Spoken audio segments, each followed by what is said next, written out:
ಸುಮಾರು 500 ವರ್ಷಗಳ ಕಾಲ ಆಳ್ವಿಕೆ ನಡೆಸಿ ವೇಣೂರು ಗೋಮಟೇಶ್ವರನನ್ನು ನಿರ್ಮಿಸಿದ ತುಳುನಾಡಿನ ಪ್ರಸಿದ್ಧ ಅರಸು ಮನೆತನವಾದ ಅಜಿಲ ಅರಸರಿಗೆ 4 ಅರಮನೆಗಳಿತ್ತು. ಅದರಲ್ಲಿ ಒಂದಾದ ಬರಾಯ ಅರಮನೆಯನ್ನು ನಾನಿವತ್ತು ನಿಮಗೆ ತೋರಿಸ್ತಾ ಇದ್ದೇನೆ. ಅರಮನೆಯ ಮುಂಭಾಗದಲ್ಲಿ ಕಾಣುವಂತಹ ಈ ದೊಡ್ಡ ದ್ವಾರವೂ ಕೂಡ ಮರದಿಂದಲೇ ನಿರ್ಮಾಣವಾಗಿದೆ. ಈ ಅರಮನೆಯು ಬೆಳ್ತಂಗಡಿ ತಾಲೂಕಿನ ಹಳದಂಗಡಿಯ ಬರಾಯ ಎಂಬ ಸ್ಥಳದಲ್ಲಿ ಕಾಣಸಿಗುತ್ತದೆ. ನಮ್ಮ ಚಾನಲ್ನ ಸಬ್ಸ್ಕ್ರೈಬ್ ಮಾಡದಿದ್ದರೆ ಇವಾಗಲೇ ಸಬ್ಸ್ಕ್ರೈಬ್ ಮಾಡಿ, ಲೈಕ್ ಮಾಡಿ, ಶೇರ್ ಮಾಡಿ. ಆ ಕಾಲದಲ್ಲಿದ್ದಂತಹ ದೊಡ್ಡದಾದ ರುಬ್ಬುವ ಕಲ್ಲನ್ನು ಕೂಡ ಇಲ್ಲಿ ಹೊರಗೆ ಇಟ್ಟಿದ್ದಾರೆ.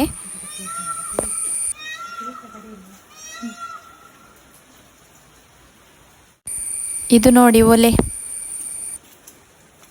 ಬಾವಿ ಕೂಡ ಅಂಗಳದಲ್ಲಿ ಸುಂದರವಾಗಿ ನಿರ್ಮಾಣ ಆಗಿದೆ.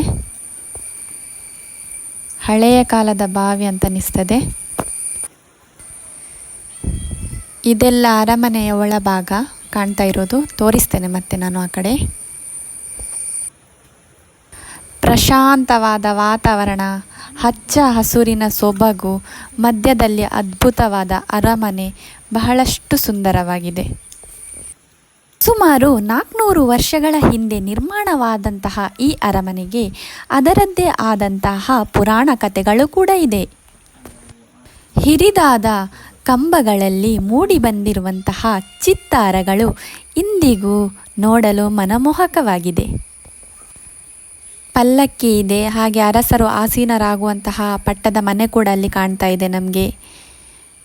ಹಾಗೆ ದೀಪ ಇಡಲಿಕ್ಕೆ ನೋಡಿ ಆ ಕಾಲದಲ್ಲಿದ್ದಂತಹ ಕಂಬ. ಮೇಲ್ಛಾವಣಿಯ ಚಿತ್ತಾರ ಬಹಳಷ್ಟು ಅದ್ಭುತವಾಗಿದೆ. ಬಹಳಷ್ಟು ಸೂಕ್ಷ್ಮವಾದ ಕೆಲಸವನ್ನೇ ಮಾಡಿದ್ದಾರೆ ಶಿಲ್ಪಿಗಳು. ಕಂಬದಲ್ಲಿ ಮೂಡಿ ಬಂದಿರುವಂತಹ ಬಳ್ಳಿಗಳಾಗಿರ್ಬೋದು, ಹೂವಿನ ಎಸಳು ಕೂಡ ಒಂದೊಂದು ಕೂಡ ಬಹಳಷ್ಟು ಸೊಗಸಾಗಿದೆ ನೋಡಲಿಕ್ಕೆ. ಪ್ರಕೃತಿ ರಮಣೀಯ ಪ್ರಶಾಂತ ಕ್ಷಣದಲ್ಲಿ ತಲೆ ಎತ್ತಿ ನಿಂತಿರುವ ಬರಾಯ ಅರಮನೆಯಲ್ಲಿ 2 ವಯೋವೃದ್ಧರಾದ ರಾಣಿಯರು ತಮ್ಮ ಪರಿಚಾರಕರೊಂದಿಗೆ ಹಾಗೂ ಭದ್ರತಾ ಸಿಬ್ಬಂದಿಗಳೊಂದಿಗೆ ಈ ಅರಮನೆಯಲ್ಲಿ ವಾಸಿಸುತ್ತಿದ್ದರು. ಸದಾ ಜಪ ತಪಗಳಲ್ಲಿ ನಿರತರಾದ ಧರ್ಮಾತ್ಮರು ಆಗಿದ್ದ ರಾಣಿಯರು ಈ ಸ್ಥಳದಲ್ಲಿ ತಮ್ಮ ನಿತ್ಯ ಕರ್ಮದೊಂದಿಗೆ ದೇವರ ಧ್ಯಾನದೊಂದಿಗೆ ಕಾಲ ಕಳೆಯುತ್ತಿದ್ದರು. ಒಂದು ದಿನ ಜೋಗಿ ಪುರುಷನೊಬ್ಬ ಮಾರುವೇಷದಲ್ಲಿ ಭಿಕ್ಷಾಟನೆಗೆ ಬಂದು ಆನೆ ಬಾಗಿಲಲ್ಲಿ ಪ್ರವೇಶಾವಕಾಶವನ್ನು ಕೇಳಿದಾಗ ಭದ್ರತಾ ಸಿಬ್ಬಂದಿ ಮೊದಲು ಅವಕಾಶ ನೀಡಲಿಲ್ಲ. ತದನಂತರ ಆತನ ಯಾತನೆಯನ್ನು ಕಂಡು ಮರುಗಿ ರಾಣಿಯರು ಒಳಾಂಗಣಕ್ಕೆ ಪ್ರವೇಶ ನೀಡುವಂತೆ ತಿಳಿಸಿದರು. ನಂತರ ವಿಚಾರಿಸಲಾಗಿ ಭಿಕ್ಷಾಟನೆಗೆ ಬಂದ ಜೋಗಿ ಪುರುಷನಿಗೆ ಅಕ್ಕಿಕಾಳು, ಸೌತೆಕಾಯಿ ಮತ್ತು ತೆಂಗಿನಕಾಯಿಯನ್ನು ಸೇವಕರ ಮೂಲಕ ಅಕ್ಕಿಗರಸೆಯಲ್ಲಿಟ್ಟು ಕೊಡಿಸಿದರು. ತಕ್ಷಣವೇ ಜೋಗಿ ಪುರುಷನು ನೀಡಿದ ದಾನದ ಬಗ್ಗೆ ಅಸಮಾಧಾನ ವ್ಯಕ್ತಪಡಿಸಿದಾಗ ಹೆಚ್ಚಿನ ದಾನಕ್ಕೆ ಮಕ್ಕಳು ರಾಜ್ಯಭಾರ ನಡೆಸುತ್ತಿರುವ ವೇಣೂರು ಅಥವಾ ಹಳದಂಗಡಿ ಅರಮನೆಗೆ ಭೇಟಿ ನೀಡಬೇಕೆಂದು ಕೇಳಿಕೊಂಡರು. ಆದರೂ ರೋಷಾವೇಶಗೊಂಡ ಜೋಗಿ ಪುರುಷರು ಎಡಗಾಲಿನಲ್ಲಿ ಅಕ್ಕಿಗರಸೆಯನ್ನು ಒದ್ದು ತಿರಸ್ಕರಿಸಿ ಕೆಟ್ಟ ಶಬ್ದಗಳೊಂದಿಗೆ ಆನೆ ಬಾಗಿಲಿನಲ್ಲಿ ಹೊರಗೆ ಹೋದನು. ತಕ್ಷಣವೇ ಅತ್ಯಂತ ಬೇಸರಗೊಂಡ ಧರ್ಮಾತ್ಮರಾದ ರಾಣಿಯರು ನಾವು ಆಡಿದ ಮಾತುಗಳನ್ನು ಬಯಲಿನಲ್ಲಿರುವ ನೆತ್ತರ ಮುಗುಳಿ ಕೇಳಿಕೊಂಡನು ಎಂದು ಉದ್ಘರಿಸಿದರು.